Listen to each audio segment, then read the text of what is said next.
Academy!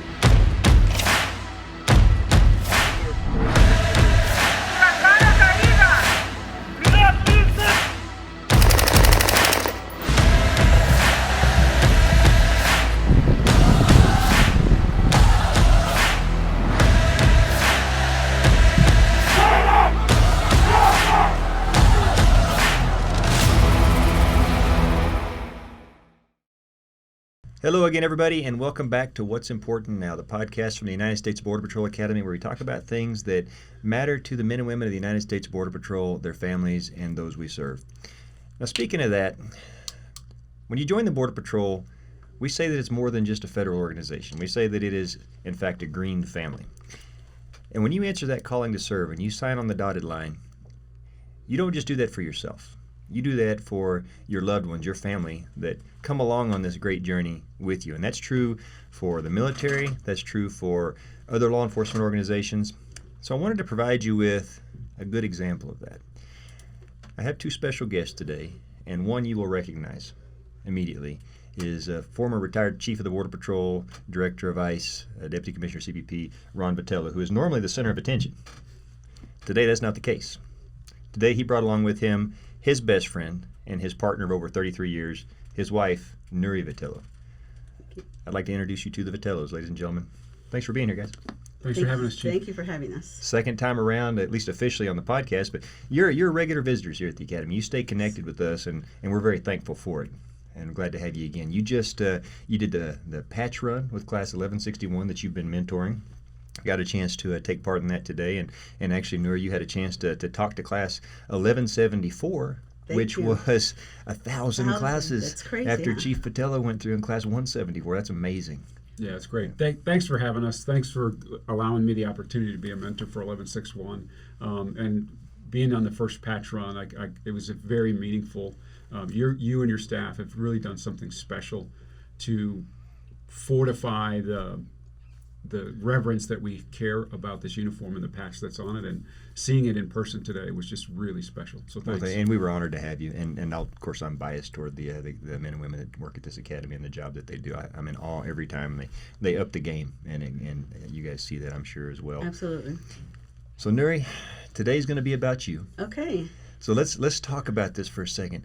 33 years of marriage in the law enforcement profession. Yeah. I don't want to say that's unheard of, but that is a very special and rare thing indeed. And I want to talk to you about, number one, what that's been like, and then I want to get some tricks of the trade. I want to get some secrets of the game. So let's take everybody back to when Ron Vitiello signed on the dotted line and decided to go to the Border Patrol Academy, hit the field in Laredo, and then let's talk about how you met this young lady. Oh. Yeah, so I started in the Border Patrol in Laredo. I EOD'd in February, went through the academy and got there early summer.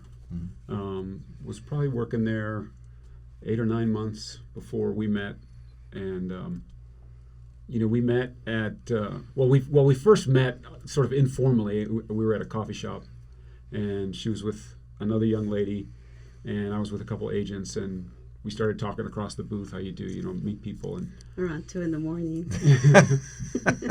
And one thing led to another, and just the typical sitcom or Border Patrol story. The journeyman I was with was like, hey, if you don't get that girl's number, we're not going to look very highly upon you. And so. And what did you think? It wasn't my number. It was her friend's. It was her buddy's number. And what I didn't know, and maybe my partner did, she certainly did, that got the phone number. I made arrangements to go out with her, and on one of the events, I think it would have been our second time going out, she introduced me to Nuri at a different club. Okay. So you met Nuri, and what was your first impression? I felt like we sort of had a connection. It was very special. I won't say love at first sight, but I was very interested in her and sort of the way she carried herself, the way she articulated things, and she was smoking hot too. That helps. Did you forget I did a dance that night too, and you saw me? That's right. That's right. Well, so Nuri, when here you have this gentleman that comes up and he's interested and starts talking to you, what did you think of Ron? He was the tallest guy in Laredo, very handsome. He was with a friend of ours, right? And it we just thought he was just so nice. And he met my sister, my brother, and myself. We were all going to Laredo Junior College there, and because they had import and export, which is what we were studying. So when Ron was leaving, he said, "Hey, let's get together. I don't know many people my age.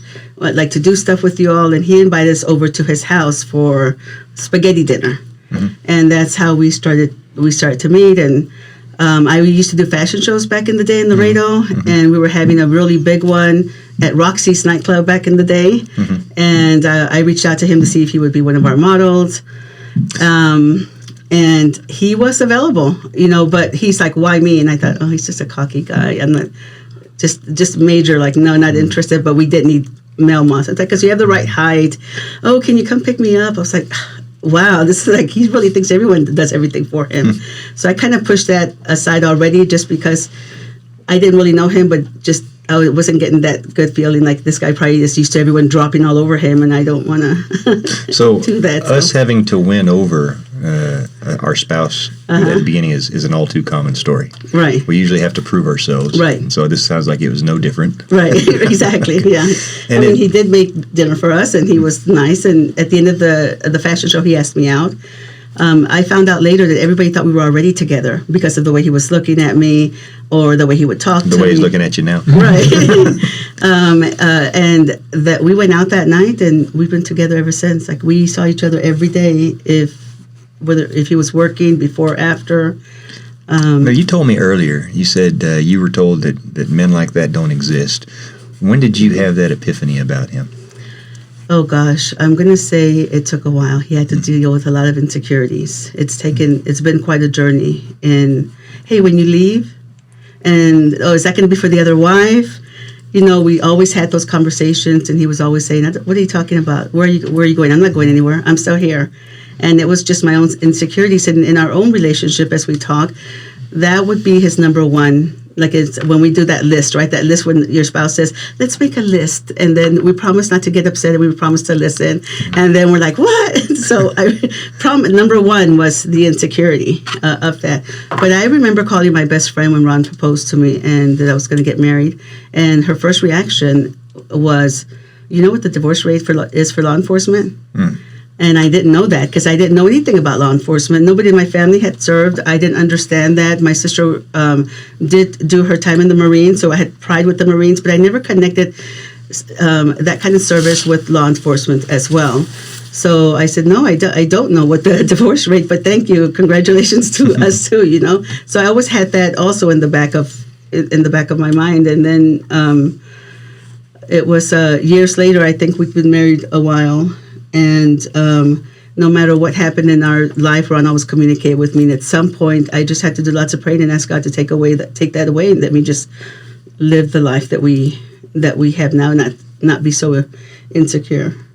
So for me, that's a powerful message because two human beings, and the story of finding your way together and the insecurities that probably come on both sides, that's an all too common tale. And it's also, unfortunately, an all too common tale in law enforcement and military to not make it. Right. And you guys found a way to do it. You recognized each other as just being human and having flaws, and you found a way to navigate that. And when we were talking earlier, yes, you talked about how communication was important, and you had to learn some things, and he had to learn some things. And one of them, you and I kind of have in common is, when you get upset, you just kind of want to step away, And I'll be okay in a couple of days. So talk about that and kind of that transition.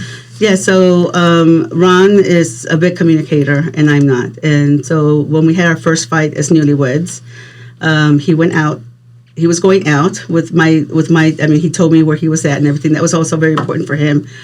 He never wanted to leave the house and say he was going somewhere when he was going somewhere else. So he made it very clear that I want to make sure we have clear communication. I'm like, okay, well, that's fine. So he left and told me he would be home early. So he called me at 10 o'clock and said, I'll be there in about an hour. So 11 comes and, 12, 1, 2. A little after 2:30, he shows up. And I was just so upset. I just thinking the worst. Ready to, aside from worried, this is not what you said, and I don't want to have this life for the next 20 years. If it starts this way already, then it's going to continue. It's a pattern that's going to continue. Well, he didn't let me sleep that night. As much as I wanted to go to another room, be left alone, he insisted that we talk about what it was and not go to bed mad. It took him 4 hours. 4 hours. And I would lay down and go, and he would just follow me. No, babe, we have to talk about this. We have to talk about it. And I finally gave in on the 4th hour because I was so tired. And he had to have been tired, too, because he worked that day as well. But it also made me realize it was worth continuing to try, not just give up so quickly, because he gave 4 whole hours, right? Not only that, but if I didn't see a change in pattern, because we all have to make adjustments in our marriage. We cannot be the same person. We cannot, this is what I like to do. If something really bugs you, you really have to communicate and say, well, I can give a little this or that. So when it came to Ron communicating with me, I knew he was in the right and I was in the wrong, and we should communicate with each other. I think I was going somewhere else and I forgot. No, but this was a great point. So let's flip the script. So you were on that side of it, said, no, we need to talk. That's important. And you stuck with it. You persisted. And actually, it would have been easy to give up and just say, okay, fine, let's not talk. But you didn't. Yeah, no, I believe in that adage, like, don't go to bed angry kind of scenario. And then, obviously, I wanted to apologize. I wanted her to know it was meaningful to me, that it wasn't my intent to make her worry or think I was doing something I wasn't supposed to be doing. So, I was just persistent in trying to communicate that. You see what happens? Like, I'm already going to get emotional. That's okay. That's how he talks to me. And it's very difficult, to go in the other direction, because especially when you say what you just said, it wasn't purposeful, right? And so that's what's going to add on, is that after that night, he changed his pattern. Not once did he ever not call me. Even if it was 2 in the morning, hey, I'm still here, we're doing this. Okay.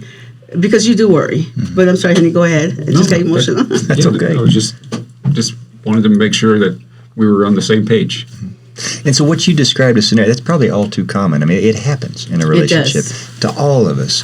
But it's how we deal with it that Yes. is the make or break, is the difference. And how you just said you both put effort into it. You both looked in the mirror and you both worked it out. Safe to say that's the key? Yes. Absolutely. Definitely. That persistence and that commitment is, you have to have that. And that's endured over 33 years. That still happens today. Still, and nothing changes. Right. Maybe a little bit more freely because no kids are there to watch us, But Well, no, it is the key. But there's also adjustment periods, because that was the time we had no children. That was the time that we got married on a Friday in McAllen, in the Rio Grande Valley, where I'm from. We drove to Laredo to pack his U-Haul on Saturday.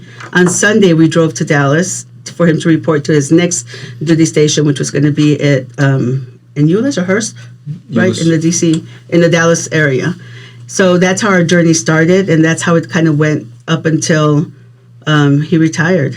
There was constant movement, there was constant adjustment. So he would come home after that week, and at the time I didn't have a car. I wasn't working, right? But he had his job and his career, and he's like, babe, where do you want to go? And I was just so in love. It didn't matter. I said, wherever you want to go. No, where do you want to go? I said, I don't care, really. It doesn't matter. Whatever you want to do. He's like, you've been home all week. You're the one that's away from family. And the fact that he took the time to acknowledge these things, I did not realize were important at the time. As I go back and I look at my life and why we are where we are today, I recognize that it's all these little moments that he did in communicating with me, that you're here, you made the sacrifice, I took you away from your family, you have nobody, it's only me, and he gets to go to work and communicate to other people. So having to connect with other people is going to be something new to me as well. But then we started meeting other Border Patrol couples, and that's what made it just a little bit easier to connect, because now I had wife friends as well, So 33 years ago, you're living the mantra that we espouse and we talk to the trainees about today, is that you have to realize your family is on this journey with you. They're going through this journey with you. It's not a one woman show. And you were the absolute foundation, the rock, the support mechanism that he leaned on through his entire very successful career. I was telling you earlier, so when we went to dinner last night with Chief Padilla, and as you guys are talking, and I was sitting there watching, you still sit beside each other, which I thought was just awesome. And but you're still a couple 33 years later. It's not like a stilted relationship. You're still there close and you're talking to each other, and you can tell you're still best friends. That's it right there. And when I talk about the adjustments, we didn't have the kids. Then the kids came, and you become busy prioritizing their life. So you don't really have that attention to give each other. You don't have the finances to go out and do whatever you want to do because you're already thinking we have to be ready for college and cars and all this other stuff, and you're living paycheck to paycheck. And I just know when the kids came, it was a different dynamic. And then his shift work, we didn't have that quality time, but I know we needed it. So I put him to bed early. I put them to bed early. They were in their room by 7 o'clock in the evening, and they usually had an hour to read or whatever, but that was our quality time. It was usually watching news or maybe going out to the porch and having a drink there and listening to the radio and talking, letting him just kind of talk. And more importantly, he thought I was listening to all this boring talk about what was going on at work, and kind of just let out whatever he needed to. But that was our date nights, right? And the Christmas party, if we got to go to one, that was basically it, because family was priority. So then when my daughter goes to college, all of a sudden there's only one kid left, and he's working and busy and hardly ever at the house, and we find ourselves alone again. And I just remember thinking, oh, this is kind of nice. My daughter's, it's quiet. It's not as busy, I guess. You don't realize that you're going to enjoy that quality time together. Ron came home from work, and he said, hey, can you serve me dinner? And I was like, wait, I thought I was going to have my time, right? Because dinner was usually in the microwave or somewhere else because he would come home so late. And I was like, sure. And in my head, I'm thinking, oh, shoot, did he just become the baby again? But so you're going back and you're thinking, this is 20-some years later. And even then, you're having to readjust and go, I thought I was going to get my time, but no, somebody else was ready to reclaim his time. Chapters and phases in life. Exactly. Yeah. So you make that, I make that adjustment. I'm like, I'll give it for a little bit. It'll wear down or whatever. And you have to make those adjustments in a relationship. So you said something I want to go back to. You said that he would talk to you about his day, and I also talked to the trainees about doing this very thing because that's a part of our resiliency. Is right. That you had to make a conscious decision to actually include her and talk to her about what your day was like, even though it's going to be difficult sometimes to fully comprehend the emotions and the feelings. When did that come about for you? I just thought it was important for her to understand, what it was like out there, what it meant to us. Maybe sometimes I didn't want to be more open about it. Maybe I saw something that I wasn't ready to share right away. But typically we would kind of debrief the whole scenario, and she knew as much about what happened. I always thought that was important because she's glossed over it a little bit. The kids are there, and when they're young and they see me going back and forth, they don't necessarily comprehend, some of the stress that she goes through, right? Her main job is to take care of them, but there's also this burden of hey, he's going out and risking things. Yeah. When the kids would see it, I got a couple of the stories that they still tell. I would go out, we'd be out in the desert, and I'd get a turtle, or I'd find some kind of thing to bring it back. And for a couple of hours at least, or maybe a couple of weeks in their life, they thought that I was going out like hanging out and bringing turtles home. Yeah. They had no idea what we were really doing out there. But I always felt it was important for her to see what kind of challenges we were going through, because she's my best friend. She's gonna we're together regardless, right? Yeah. So I thought it was important to kind of communicate that some of the challenges, some of the fun things like the turtles and such, but also just the range of it. So and even at work, the family is on your mind. And I think that's true for all of us. And for me, and I'm sure it's the same, they can be chaotic at work, and it often is. But if everything's okay at home, you can deal with that. It's when things are in chaos or disarray at home that you have a hard time focusing, and that's where bad things can happen. That's an interesting, bringing home turtles, and because you're thinking about your kids, you see that, and how many people would just go right past you, I bet my son would like that. I bet my daughter would like that. That's interesting, but I think that correlation of you have to have things that are solid and stable at home so that you can focus and do the job, and that's where your role in this whole Green family really comes into play, because you're sending him out the door every day to do his job. Right. And knowing that there's an element of danger involved, that bad things can and do sometimes happen. There's people that are going to be new at that, doing that for the first time, especially the spouses of trainees. Mm-hmm. Talk a little bit about what that's like and what they can expect. So this is something that I've learned throughout these years. I didn't know it right away. I had no idea his life was that much in danger. I didn't know some of the risk because he is my hero. This is the guy that protects his family. This is the guy that is always there for us. And, you know, you're always going to think that he's going to be that resilient person that's going to come through everything, right? Mm-hmm. So when Ron went back to headquarters as the deputy chief from the Rio Grande Valley, he reached out to me right before Police Week. And he's, you know, this is our second tour in D.C., so we had been there before. And he called me up. He was at the office, and he said, "Hey, listen, you know, this Police Week thing happens." And he explained what the whole situation is. The surviving families come, then there's new ones, and then some returning families. And we've always done this thing for Police Week where they come and they have, like, we have some food laid out on the table or something. And he always felt it was not as personable as he would like it. And he was wondering if I could maybe get some wives together and we could just make it seem like there was a bigger effort put into it. And the families would feel that there was you know, just a little bit more than this is just that woman's touch, right? Mm-hmm. And I thought it was a great opportunity for us to connect other spouses with our fallen officers or agents and the families, because I had never met a surviving spouse. I mean, I just kind of took it for granted my husband was going to come home. I know he thought other things. I think it was only one time when he was working the river and his partner didn't show up, but he still went. And I was fuming. I'm like, thank you, God, for bringing him home safe. But it's scary when they say something like that.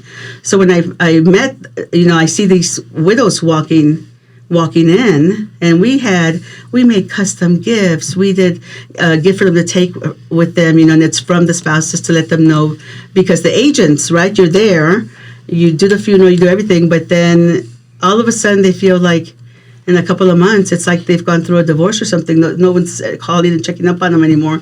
No one's communicating with them, and that's when it hits them the hardest, because reality is setting in that your loved one's really not coming back. Right. So I always recommended that we follow up like in 6 months, because, you know, it's a hard time. But anyway, going back to Police Week, when they walked in, I felt this overwhelming. It's impactful. Sense of loss, yeah. And I couldn't imagine not ever having Ron. Was there ever times whenever, you know, he would talk to you about these stories when you're like, that doesn't sound, that's scary, you know? Well, that's when I think he allowed me to have, everything was focused on the kids, because when we both decided I would be a stay-at-home mom. Mm-hmm. It's something that we talked about, and he said his mom was always home. He would like the same consistency with the kids. We talked about moving around, and that would be the one consistent thing mm-hmm. our kids could have. So we both made that choice and sacrifice together.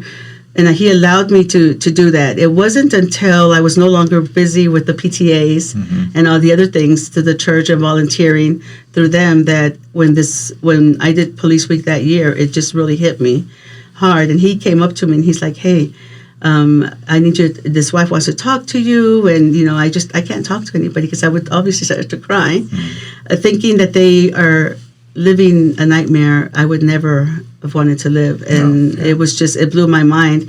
And I believe I went home that day and I told him I didn't realize that I could lose you that quickly. I think there's an epiphany for all of us. And I've told this story before. You know, I've usually been the one going out the door, and I have both sons serving in the armed forces. And that hit me for the first time. Yes. Yep. They're the ones going out. Yep. I don't know that I could have done what you have done for these past 33 years. That's actually right. So if we could tell those spouses now, you know, the trainees, and as they graduate, and understand that tomorrow is never guaranteed. You really have to genuinely enjoy the day that you have today. Is the argument worth it? No, it's not worth it. Is there, like, just communicate with each other and never leave angry, because the Border Patrol agent cannot work a shift with the weight of the worries at home. They just cannot do that. It takes one split second for for the bad guy to react faster than you because you're tired, because you had this emotional fight or whatever happened in your life at home. You really have to leave the home life, and when you leave home for work in law enforcement, you have to leave it in peace. Mm-hmm. And I made sure that Ron always did that. As a matter of fact, I don't have a good reputation because I tend to stand up for him quite a bit. But in Laredo, there's rumors, oh, poor Ron, he can't go out, or he couldn't do this, or the wife is controlling him. And I would feel bad. Don't worry about it. It doesn't matter. Like that doesn't hurt me. But they would call and wanted to talk to him, and he was asleep. And oh my gosh, I think I heard about, I can't believe you can't call Vitello. The wife won't let you talk to him because he's sleeping. Because we literally had owned each other with the kids and everything. But I thought his rest was extremely important because, you've got to. But what you're talking about, Nuri, these are important responsibilities. You took on a role as part. That's why the spouses and families are part of our green family. Right. You're doing a job. Just like the agent going out in the field. You're that support mechanism. You're making sure that he's taken care of. You're making sure that he's at peace. That was a great way of putting it, when he leaves his home in peace so that he can focus and not have that split second of lapse that could get him injured. See, those are the kinds of things that are on your mind. That is a big concern, and that's the best thing we can tell them, to make sure, however you can communicate that's how they go to work. Because a life of service comes within the heart. And it did take me a while to see that in Ron as well.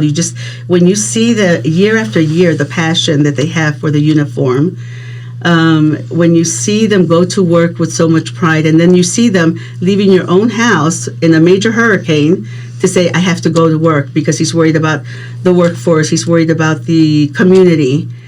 And I remember at that time, just the sense of pride I had that he knew he could leave me and I was going to be okay. And he could go take care of the community. And I was like, you know what? I can't take that away from him ever. That's embedded. Like, I like helping families. For me, that gives me so much more comfort than going and doing something for myself. And Ron's the same way when it comes to his service to the uniform. As you said today, when you were talking in your speech, you mentioned how the bond that they have together as the graduating class, it's going to be a bond that nobody else has. And you're absolutely right. I used to think, wait, we're the family, we should be able to have it.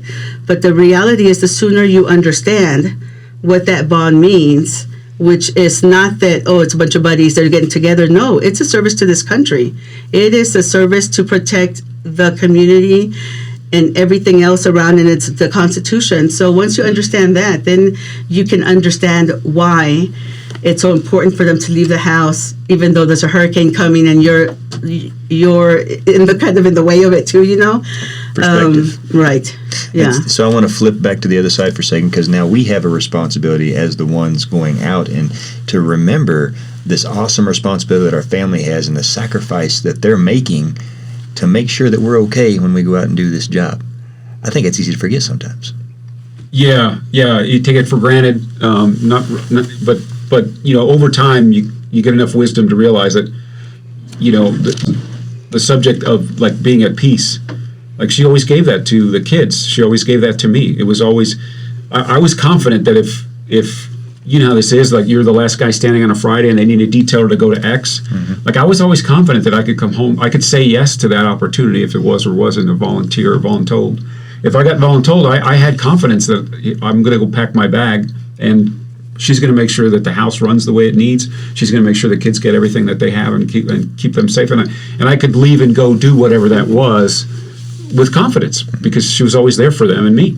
So was there a moment, or maybe it was from the very beginning, but there an epiphany for you where you looked at it, you said, man, I've got a good thing here, and I couldn't do it with her, or at least I wouldn't want to do it without her. I remember one of the most impactful times is we moved from Tucson to D.C., and it was very unexpected. It was after 9/11. They restructured the headquarters, and I was very curious and eager to kind of see how those building blocks were going to come together. And so we talked about it and decided that I was going to make an attempt to do it. And then we finally got it. We moved into a new community there and found a church and a school for the kids to go to. And I remember we went to the first sort of mixer with the adults and the kids and we were new to the campus and we were meeting people. And I saw her sort of work the room with the kids and their parents and talk about how these are the new kids and I'm the queen and I do this for them and I do that for them. And then they were like, a couple of days later, they were all calling her the queen. And what it was like her way of breaking down this newness barrier for my kids as well as their new friends. And it was just a way for them like to get everybody engaged. And I was like, wow, this is, and now recognize she's going to do this like 4 or 5 more times for them. Because that's what ended up happening, right? That was maybe the 3rd or 4th time, but it was meaningful. They were in grade school. This is something that they're going to remember. And they have. My daughter just told me the other day, she's like, Mom, the kid, when we went back to D.C., she's like, don't you remember in high school, the kids, you just grew in different ways, but you still had friends there because we had been here before. And we took them to the same school system. And she's like, Mom, don't you remember they were all more excited to see you? I said, no, yeah. They're like, your mom. I'm like, really? I felt so bad. But honestly, that's a good point. We had to be politicians for our kids. And that's why when I was doing that, he allowed me that time. It wasn't like, what about me? Where's my dinner? Why didn't you do this? Or he was always very forgiving for a burned meal. It's great. It's great. And I knew it wasn't. But he's like, no, it's not that bad, babe. It's good. He ate the whole thing, But now you have a son that's a chef. Right, exactly. The irony there. Right? So for the kids, you have to go and negotiate, and it's just a little game you play to make sure your kids get in the right classes. My kids were in honor classes, and you go to a new school, and they're like, oh, no, our school system's different than where you came from. And no, we don't do this. And I think just one is enough. I'm like, no, I want all 4. So you're in there kind of pushing and saying, well, I've volunteered, so I know the teachers. And it's just, kind of getting them to feel comfortable. Immediately, I always had a party. The pizza party, have all the kids over. But it was basically networking for my kids to make sure they didn't feel isolated, that they didn't feel that they had no friends, because I had to go in there and do it for them. Well, and that's one of the things, Nuri, I've come to know about you, and I'm sure Chief will attest to it. You fight fiercely for those that you love. I mean, your family. Yeah. I mean, you're doing anything and everything you can to make sure he's protected and taken care of. And same for your kids. And I think anybody would be lucky to have somebody like that in their corner, which is a good reason why I wanted to have you on here today and talk about that. So, and you had to demonstrate that several times throughout your guys' career. How many times did you move? We went, I think we counted, it's 8 times, 6 different locations. 6 different locations in over 30 years. The things that people don't realize that when you move is when you move from one state to another, it's a different school system. So your kids might repeat the history because that they do the history, all the different country history is different to different states.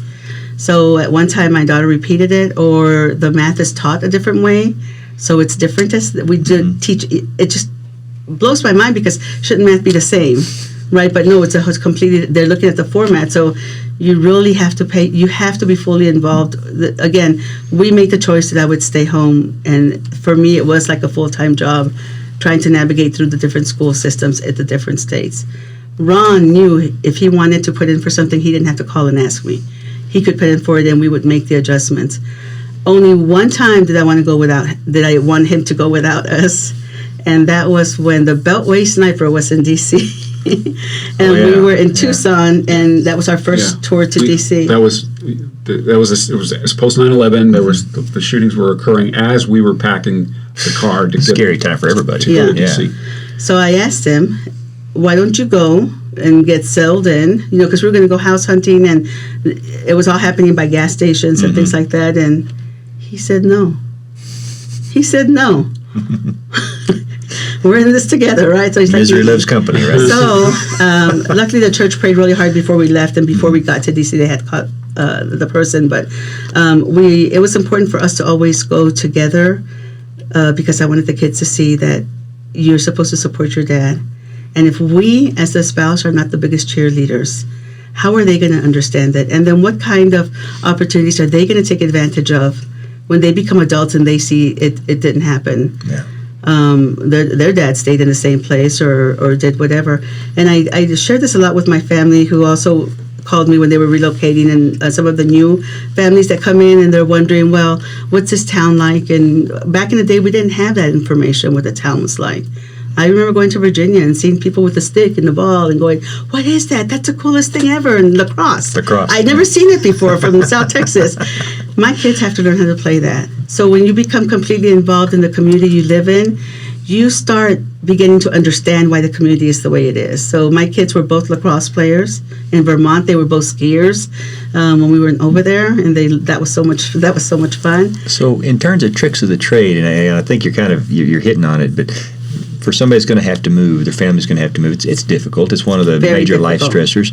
But the getting involved in the community, getting outside of your comfort zone. What other tricks of the trade or advice can you offer to the families? Well, now I'm going to say it's a little bit easier because we do have social media, and we do have a support page for spouses, BPA Family Network volunteer support, and in there you can say, hey, I'm going to go to Tucson. Does anybody know anything there? And there's great advice that everybody else, hey, this is what happened to me. You kind of can read everything and take and pick whatever you want. But the best thing is to find your support system within each other. As you continue to grow with the agency, that support system you'll run into them in different relocations as well. But having each other, because we never had family, and I remember actually telling Ron I wanted to go back. I wanted to go home one time. So that's an adjustment in my life that happened when I said, I want to go home. And he just looked at me with that love in his eyes and that also pain that hurt him that I said that. And he's like, babe, you are home. And that was an aha moment for me. I never said that again. I'd like to go to my hometown, go visit my folks or something, but it was at that moment, again, the adjustment in my life, wherever he was at, I knew I was home. And the kids needed to know that as well. We moved my daughter her senior year in high school. And I'm sure she was happy about that, right? She was actually okay with it. I wish I could say I had someone complain, and then we were in South Texas, and I think that they knew the way Dad felt about the relocations, that it was almost like, I don't want to leave Dad alone. Like they felt we had to do this together. So that was kind of cool because I gave her the opportunity to stay with my parents. It's her senior year, without telling him. I'd figure I'd work on him later. But she said no, I'm going to go over there. So I do tell a lot of the spouses, when you think of your spouse relocating, just pretend you're already a grandparent and your kids are married, and you see your son talk about this passion and love he has and how he wants to try to do this, and then you see his significant other say, no, I'm not going. I'm not doing it with you. As a mom, how would that make you feel? So if you look at your spouse almost like, if this were my son, what would I want for them? Well, we want the world for them. We want them to take advantage of things. And you mentioned my son is a chef, and we went to New York on vacation. He hated it. It's so crowded. Who would ever want to go there? Who wants to do this? And just, it wasn't for him. He liked the open space. But where did he go work when he found the passion he wanted to? New York. That's the best place to get your start in the kitchen, and that's where he studied. And I was so proud that he was able to take that step for something he wanted to do. And I felt that that's what I wanted to teach both of our kids. My daughter was an au pair in Paris. That's something I was always wanted to do, but too afraid to do, to go by myself. The fact that she did it was pretty awesome. Well, probably because she had a strong foundation, both of them, right, to build off of. You talked about that, and you're relying on each other first and foremost. Going back a little bit to the families that'll have to move. So the communication, it sounds like it's an active process where you have to get out there and make the move. You have to get to know the communities and see what's out there. And you're right. You mentioned the Border Patrol Family Network volunteers. Right. So there's different groups out there that are in orbit around the Border Patrol, not necessarily part of it, but they can reach out to and talk to other spouses, families, and kind of get a sense of what they're getting into, and make that adjustment a little bit easier. Right, but you have to make it for your own family. You cannot decide what somebody else is telling you. You can't try to be like somebody else. You've got to take in what somebody is saying, the lessons learned, right, and then you then you do what works best for your own family. And it's easier for me to sit here and talk about it because I had somebody communicating with me. And that's something, as I look at what some of the spouses deal with right now, they don't know a lot of stuff, and Ron did communicate with me. Now, when I was down, he was the first one to pick me up. He reminded me that my job is the hardest job in the world. And I mean, I remember just crying and being so frustrated. And he's like, babe, you don't get the certificate. You don't get the award for this. You don't get always in the background. Get to go. Exactly. Not until the productive adults is that when you're going to see that. You know, you have the hardest thing in the world. But he always said it was so very sincere, the way you heard him talk earlier. And that was easier for me to, I mean, I had it really easy now that I think about it. Well, that talks about the responsibility that we have. I mean, we have to communicate. Sometimes that's an active process for those of us that go out and do that. And we try and harp on that to the trainees. Easier said than done. We've probably seen in our careers plenty of more times than not that's not the case. Right. One of the things that she taught me, one of the things we learned as a couple, wisdom, a lesson learned for me when I was in leadership, was that, you know, the government does a baseline, employee assistance program, peer support. Those are all good investments. Those are all good programs, but they're really kind of a baseline. They're not as good as your family, right? They're not as compassionate as people, that you love and that care about you. And so one of the things she taught me was, if the agents are not encouraged to share their knowledge about what happens on the job, about what resources are available, connecting in other networks like in the community or with other agents and their families, then the person who's at home misses out on stuff. Absolutely. And if something really bad happens to the agent and the person that survives it, their surviving spouse, they're left in a bit of a handicap, right? Because they don't know what we know as agents about the resources that are available in the government or outside of it. And so one of the things we learned over, my time was that we have to have like this family network. We have to be able to communicate, like you said, in orbit of the Border Patrol, so that these agents are encouraged to share these things, to plan ahead as it relates to their beneficiaries and their insurance and how they're saving for the future. They really have, that has to be a team sport at home. Yeah. And it's one of the things we learned. I learned it a little later than I wanted to in my career, but I think it's very important for people to realize that if they don't do that, they could leave someone behind without all of the tools that are available. So we're starting to touch on another topic that is specific that I really wanted to get to before I do. So Eric Aguilar, surviving spouse of Louis Aguilar, says the same thing and several times, every time she talks to a class, and it's about having that plan ahead of time and making sure your spouse knows. Right. It can be things, where do you want to be buried, God forbid, Right. if something happens? Do you Right. know where the insurance paperwork is? Do you know who to reach out and talk to for the benefits? These are all things that you want to have worked out and known ahead of time, because God forbid something bad happens, you don't want them having to go through the trials and tribulations in addition to dealing with your loss. We've seen it. We've seen the results of when it that. didn't happen in anticipation. And I was in a career. You're in a career where these risks are real. Yeah. And so, everyone should do this. Everyone on the planet, all couples should plan ahead for their family. But in law enforcement and certainly in the Border Patrol, it's much more necessary, because the risks that agents face are real, and those families, we know a lot of surviving. Erica as one. And that's the topic I wanted to talk about, and that is being in a law enforcement home. You alluded to this morning when we talked. That's different than being in a lot of other homes. Yeah. There are things that go with being in a law enforcement home that you might not find in others. You told a story this morning about Ron sitting you down and take us through that one. Oh, when we were newlyweds, yes. So I didn't know it really law enforcement. So Saturday, we got married Friday. Saturday, we're at the local U-Haul. It's the evening. We're getting ready to go to bed, and he's like, "Hey, listen, I need to talk to you.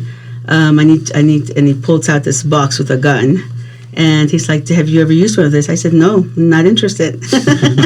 And he's like, "Well, I need you to know how to set the safety, how to turn it on and off." And he was showing me all the stuff on how to do it. I really actually did not care how to do it, but I was thinking in my head, what in the world did I get myself into? And I still don't know how to do that, by the way. But he was always prepared and wanting to make sure that we were prepared as well. But you do have to understand the uniform. You just have to understand it. So, and that's kind of a metaphor, that story about, just the weapon and knowing that it's in the house. Yes. And how to properly keep it safe. And especially if you have children involved, you have visitors, That's something not every household has to deal with. Right. That's just one of the many things in a Not law only enforcement that, you're going to find that when somebody finds out what your spouse does, they're not going to want to let their kids come over because they're going to know you have guns in the house.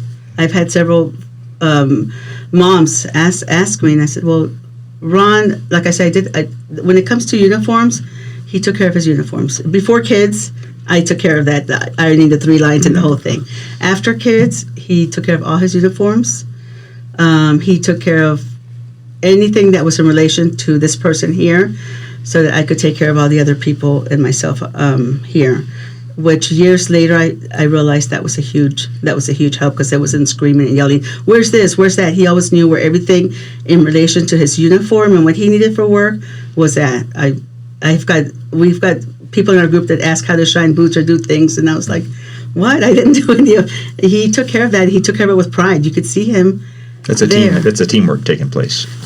So, I worked in Calexico, California. We have the New River, and then in San Diego, the Tijuana River, and something else. Coming home at the end of the shift, you may have to get out of that uniform in the garage because you don't want to take the stuff into the house. That's you're filthy, and that's another thing that a lot of households don't have to deal with. You have the uniform is very much an aspect of it. How you care for it, how you actually get out of the uniform, finishing off the day in your home. Something completely different that the families that are there have to understand why that is and what's going on. You just don't see these at a 9-to-5 job. Right. Yeah, agents bring their job home in very different ways than other jobs, other careers. And working midnight shift, and this may ring true for some people listening, but the tinfoil on the windows to dark it out, and having the fan and having to be quiet, keeping little kids quiet. That's another thing too. I guess you're with all the new agents kind of going to different locations, and if they're married, they're going to bring or have kids, they're going to bring that to a new hometown as well. It's going to be, if they're coming from the northern border, it's a huge adjustment. A lot of people don't like it; they want to leave, and you just have to completely, fully engage yourself in that community. Understand that this agent is going to the sector, right? And aren't they still testing there for so many months? Like, don't they have Spanish? Post-academy. They have post-academy, so they don't do the 6.5 and 10 anymore. Okay. But they do the post-academy and continuing the studies. So just being able to go through, this is like an extremely stressful time because you want to get through that as well. But then the new family is adjusting to, why is everybody speaking Spanish here? Where am I living now? Especially if they've never been in a border community. It's different.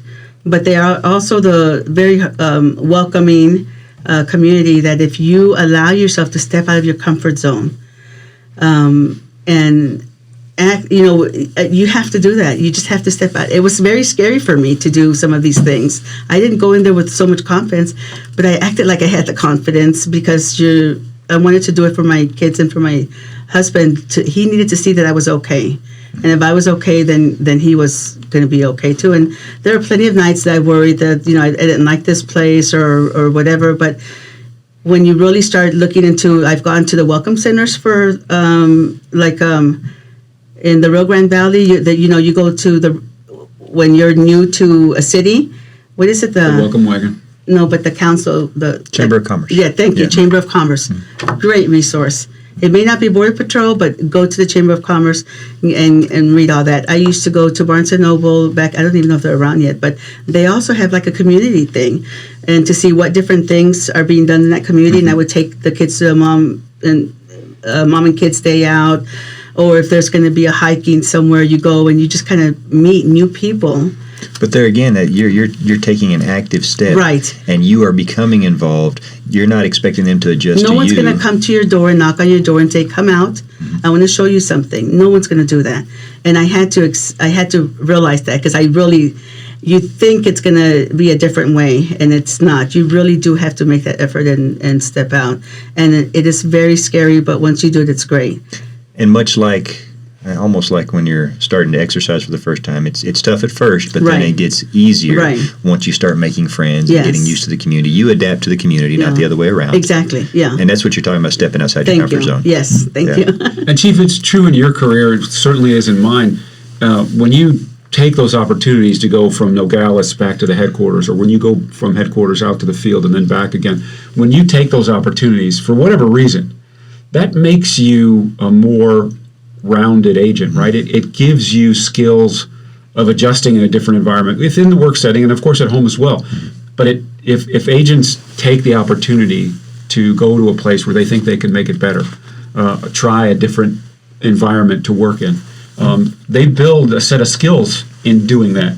And so when a boss or a selecting official is looking at them for an opportunity, they have a little bit more in their resume than they might not have had if they stayed in one spot the whole time. There's nothing wrong with that. God bless the people who grow up in a town, get a job as a Border Patrol agent, and stay there until the end of their career. Good for them. if they're happy. Absolutely, yeah. But if people want a sense of adventure, that might not be the way to say it, but if they want to serve in a different capacity, if they want to make change, those opportunities of relocating with all the burdens that come with it is, in a way, building skills that help the entire organization. It's a great point because I don't want to lead anybody down a false path and make it seem like it's a negative move. Right. Because there are challenges that you have to deal with, as with any change, but the opportunities. That's one of the good things about being part of a large organization, a national, international organization, actually, is that you have those opportunities if you want them. And all you have to do is just take advantage of them.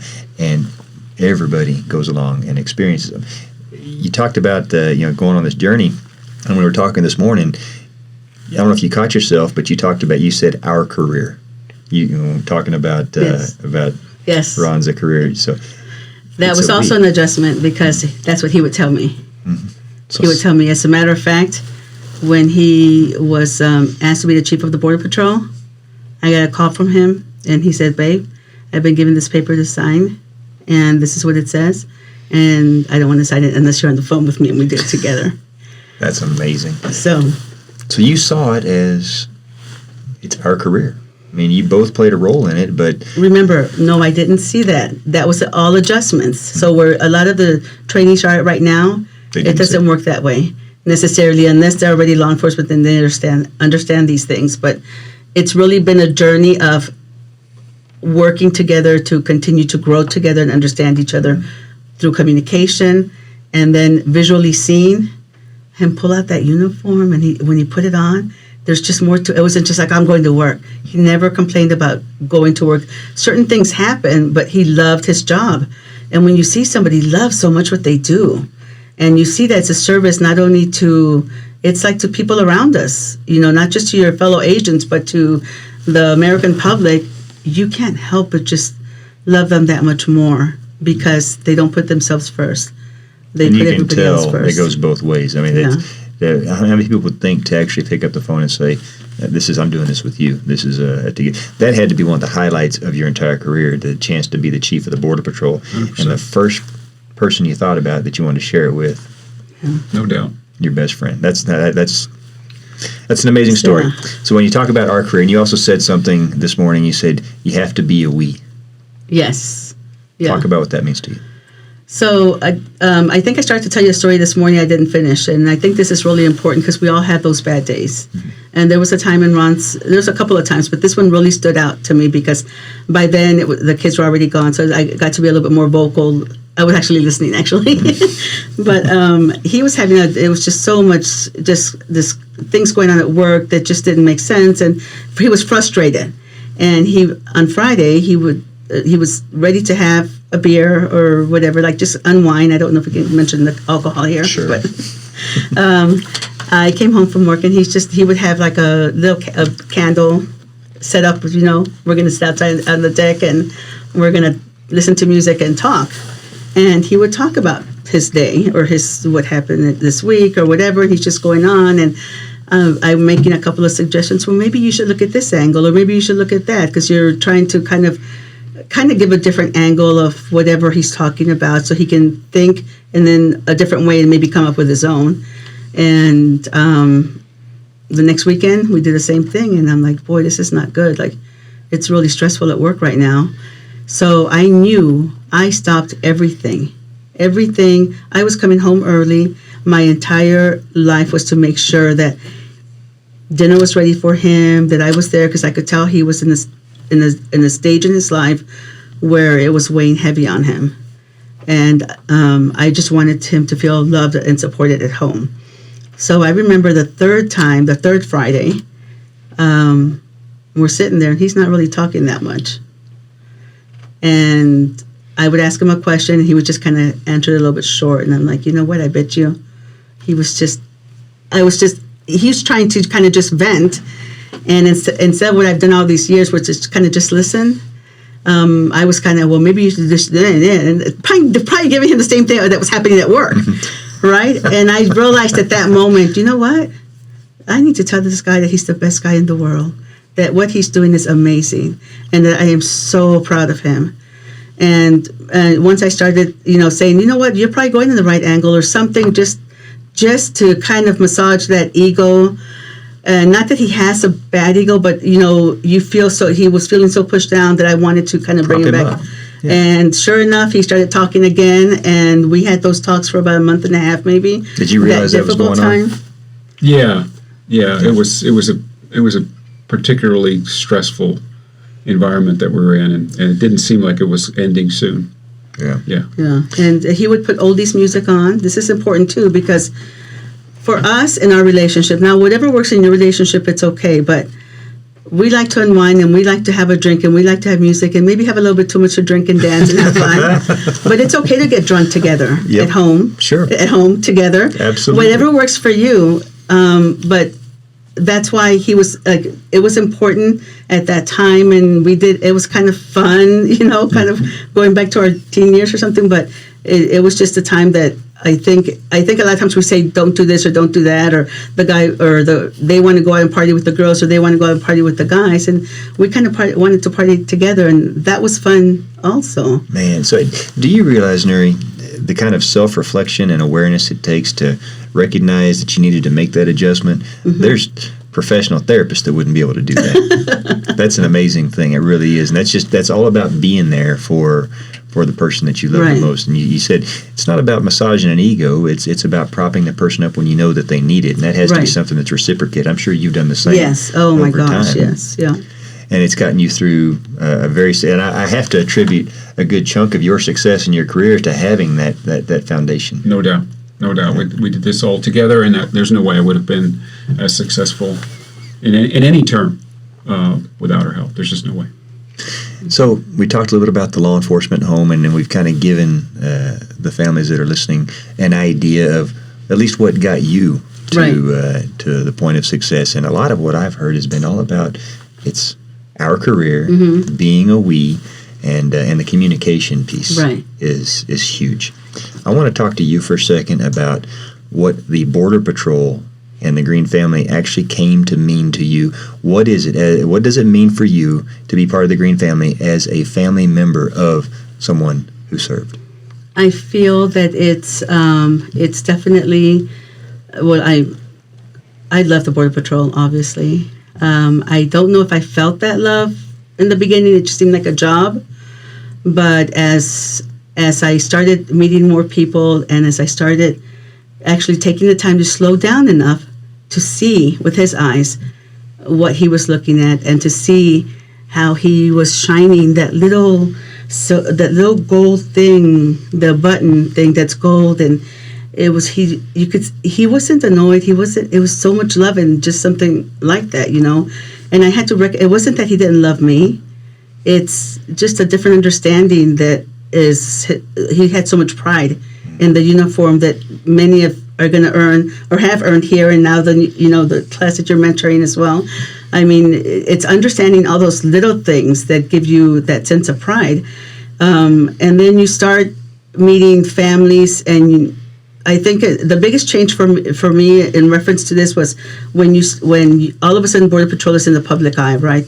Now people know what they do. For the longest time, they were kind of just doing their thing. Then President Bush came, and we had to hire more. This big hiring thing, and 9/11 happened. Yeah, and then I was no longer doing PTAs and stuff, so I became more involved in getting to know our surviving families, and that's when you realize this is a lot stronger. First of all, as a married couple, we only lived in the Rio Grande Valley for like 3 years, right? Rio Grande Valley. Mm-hmm. I had never been in my hometown you know. So when I went back to my hometown was the first time I had other family members there, and they wanted a lot from me. You know, they have events or things that you go to, so you realize you don't have as much time to give other people. Sure. But that time made me realize how important the locals are to the transplants. So if you get to go back to your hometown, invite the transplants over for dinner. Sure, yeah. Show them something like that. But I started understanding that our relationships with each other is really important, because I have seen some bullying going on and some people isolating maybe another spouse or another family. Oh, we don't want to talk to them, or do you know who that is? And you realize that wife is usually going to go home really sad and crying, and the husband's going to be stressed out, or the wife, vice versa, whoever it is. So you have to be supportive of each other. And understanding. Yeah. So when we went back to D.C., we no longer had that big family Thanksgiving thing, right? And we're just a bunch of Border Patrol here. Why aren't we all getting together?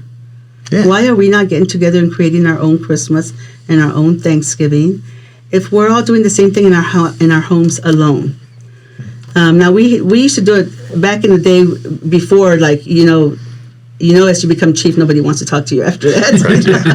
It gets to that, like the Chief Aguilar said once, it's lonely at the top. Lonely at the top, absolutely. Yeah. Nobody wants to talk. And everyone thinks you're busy, but nobody's knocking on the door, you know? So we decided to open our house up and just invite everybody at headquarters to come over for Thanksgiving.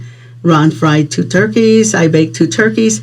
Everybody brought sides, and we're all from different areas, right? So the different foods also is a way to communicate and, you know, say, where did this come from? I grew up with this, and where are you from? And I think the first year was not successful.